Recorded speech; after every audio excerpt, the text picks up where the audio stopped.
morally black, but hey, there's no red flags over here.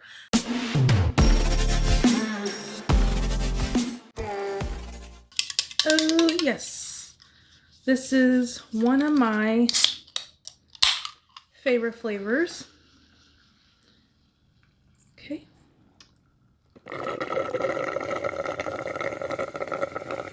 Oh yeah, that's the good stuff right there. Okay. Hi Paulton watchers, and as the video suggests, today I'm gonna go over my May wrap up, and in true fashion of accordance to me in this channel, it is late. I am filming this June 19th, Juneteenth, happy Juneteenth. Yeah, I'm filming my May wrap up at the end of June. It's pretty on brand for me. Paulton's disappointed in me, but hey, it's okay. I will do better, hopefully, for next month. Anyway, okay. So I read 4 books this month, and let's talk about it. This should be short and sweet, hopefully. Also, it's like 10:15 at night, and I'm drinking a Alani. Why? Good question. Who knows? So actually, it occurred to me that for May, I had a little bit of a variety of what I read, and I'm actually proud of myself because I did not do that on purpose. So I read a dark romance, I read a romantasy, I read a contemporary, and I read a thriller. Not even a thriller romance, just a straight up thriller. And I did not do that on purpose. I read the variety of that month. Shocking. Shocking, darlings. Okay, anyway, let's start out with Loving the Reaper by Lola King. I had to check. Every time I talk about this book, I say Loving the Liar. What can I say? I don't know. I guess it makes me a liar for calling this book Loving the Liar when it's Loving the Reaper. Okay, that. Whatever. Anyway. I read this. This was the first book I read in May. I read this a month and a half ago, so now my brain's trying to... Okay, so I believe this is a 3.5, and I really did enjoy it. Actually, I think I made a few TikToks about this book. So yeah, I had a good time. I think I enjoyed this more than Loving the Liar, which Loving the Liar I think I also gave a 3.5. But whatever. Anyway, as you all know, or at least you should, because if you do know, that means you watch like all my videos. And if you do, good for you. You're a real one. Okay, listen. You have 2 morally black characters. The FMC, Peach, lover, she's a baddie. Morally black. Okay? That's all I'm gonna say. And the MMC, Ren, again, love him. Morally black. This man's psychotic and he's obsessive. He's obsessed with her. Okay? Say one wrong word about his woman and he will unalive you instantly and put Scrabble tiles down your throat.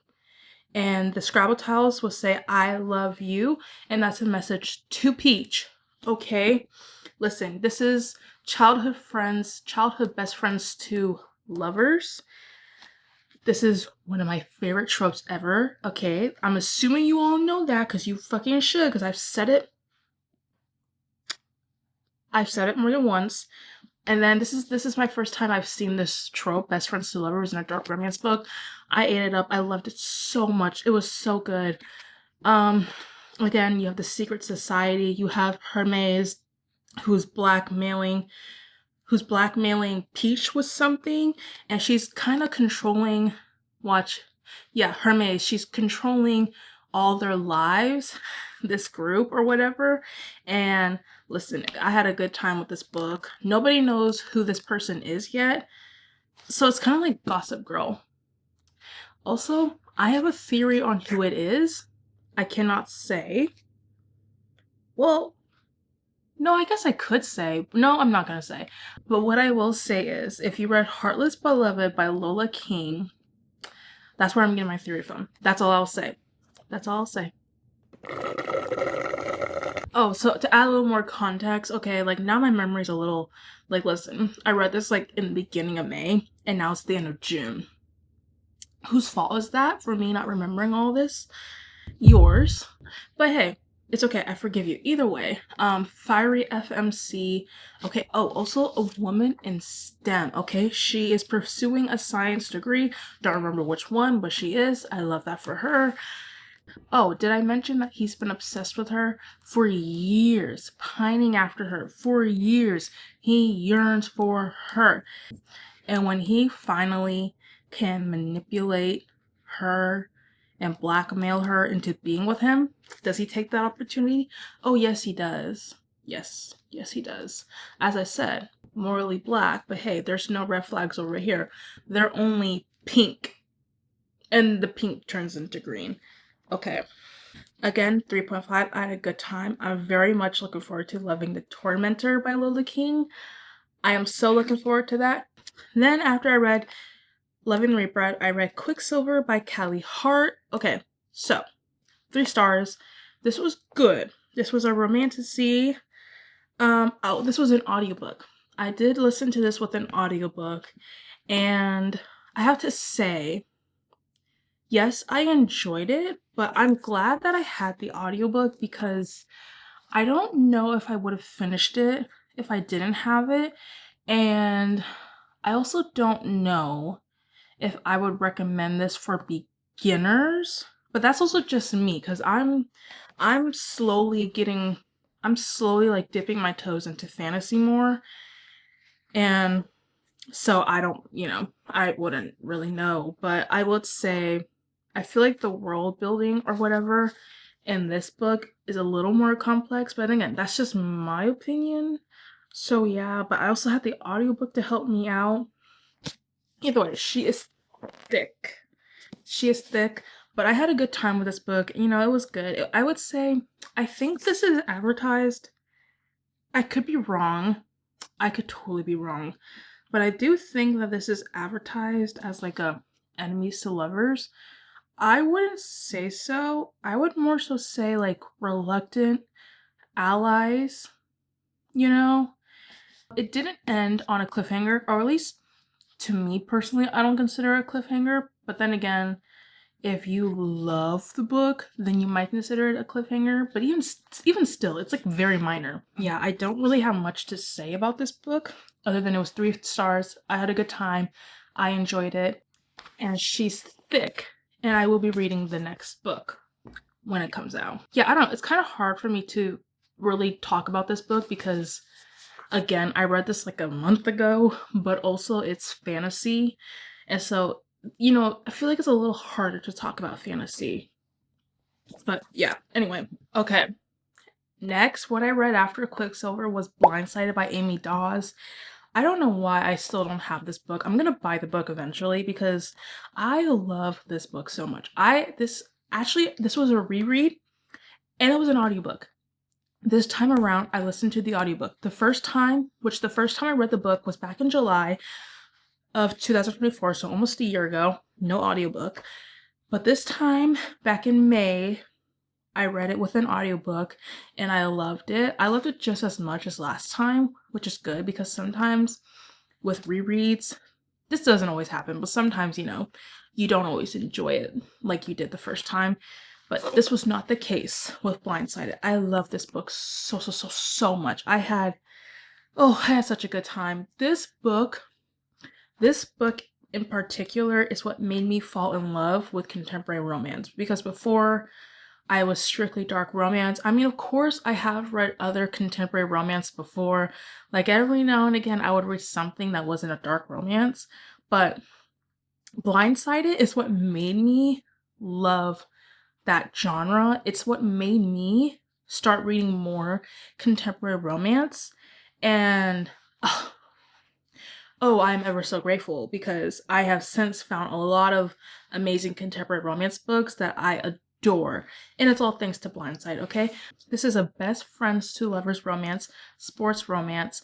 This is fluffy, it's wholesome, curvy FMC. Listen, this is just a good time. This book is like a warm hug. Okay, it's so good. Okay, and basically this book is right, so they're best friends, right? And so Mac and Freya, one night they're hanging out with their group of friends and they're all playing Never Have I Ever or whatever. Oh, also, Freya is in her, when the book starts, I believe she's 29, and Mac is a few years older. It's like mid-30s or whatever. Anyway, just pointing that out. They're not like a younger couple in their early 20s or whatever. But anyway, so one night they're hanging out with their group of friends and they're playing Never Have I Ever. And here's the thing though, Freya is a virgin. She is a 29-year-old pushing 30 virgin. And when the group of friends are talking about, you know, positions that they've done it in or whatever, she's lying. She lies the whole time. And listen, one thing leads to another. Mac calls her out on it later that night when they're alone, and he finds out that she's a virgin, and then he offers to take her virginity, and then he does, okay? And it was a really good night, and they decide to do it for a month. And listen, of course, as it goes, you know, they fall in love. So, yeah. Either way, it's a really, really good story. I highly recommend it. It's so good. By far, like, don't get me wrong, as much as I loving the Reaper, but Blindsided was still like my favorite thing I read in May. And it was a reread. So, yeah. So, I went from sweet and wholesome to fun living good time to a thriller. Cold-hearted thriller. Okay, so I lately have been in the mood to get into more thrillers, and I haven't been really doing that. Like, I have the thought, I don't really execute it, but hey, neither here nor there. But in May, I did. I read The Housemaid by Frieda McFadden, and it was good. A 3-star, okay? I couldn't put the book down. I believe I read it in a weekend, just in the course of 2 days or whatever. I do remember feeling that the beginning was slow, but I feel like that's to be expected with a thriller. I had a good time. I really did enjoy it. And even though it was kind of slow for me in the beginning, I still couldn't put it down because like I wanted to know what happened. When is this book gonna get interesting, you know? And then once it got to that point, I was like, oh god, okay. Now I really can't put this down. And the twist, it didn't happen the way I thought it would happen. Like, in a sense it did, but it didn't. So yes, I still wasn't expecting it. But, you know, I don't know. It didn't happen the way that I thought it would. So I was still surprised, and I had a good time. And there's 2 other books, and I'm looking forward to it. And there's a movie coming out in December, which I'm gonna watch. I'm looking forward to it. I had a good old time. And you know what? Just because I didn't see the thrill coming, I'm sure other people did, because, well, I am me. So it's not uncommon that I did not see it coming, but I'm sure other people saw it coming because, well, yeah. I'm sure Paulton saw it coming. Okay, yeah, he did. Okay, well, anyway, that's all I read, bitches, in the month of May. I believe I did say that I wanted this month to pick up. Did it? No. And actually, in June, I fear my June wrap-up is going to be even sadder because I've been in a slump. Like, right now, I'm on book 2. So I fear that my June wrap-up is just going to be 2 books. That's pathetic, but it's the slump, okay? It's the slump. Anyway, thank you for being here, and go read a book. I hope you're not in a slump, and tell me what you read in May, and I'll see you next time. Bye!